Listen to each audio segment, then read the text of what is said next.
otrā sērija dzīvoklim Dzintoru ielā 21. Es jau teicu, ka man ir pie Liepājas Jūrmalas parka, man ir 3 istābu dzīvoklis otrajā stāvā, gandrīz 70 kvadrātmetru platībā, pirms remonta.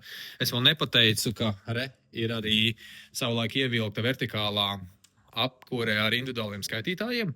Parunāsim par plānojumu. 103. sērijas mājas. Redzam, mēs tagad ienākam par durvīm.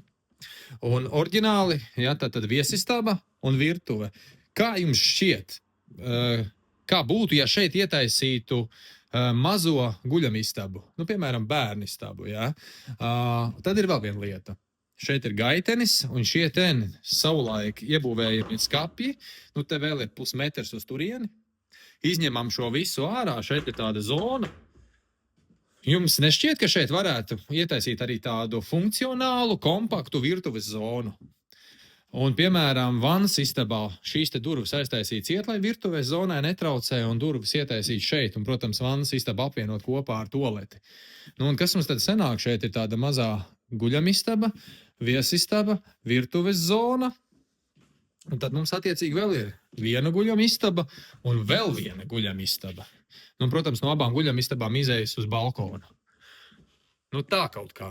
Man ir tāda doma, ka es varētu piedāvāt šo dzīvokli pārtransformēt par 4 istabu dzīvokli 70 kvadrātmetru platībā. Ierakst komentārā savas domas. Šāds plānojums būtu funkcionāli liederīgāks nekā esošais variants. Gaidīšu atbildes.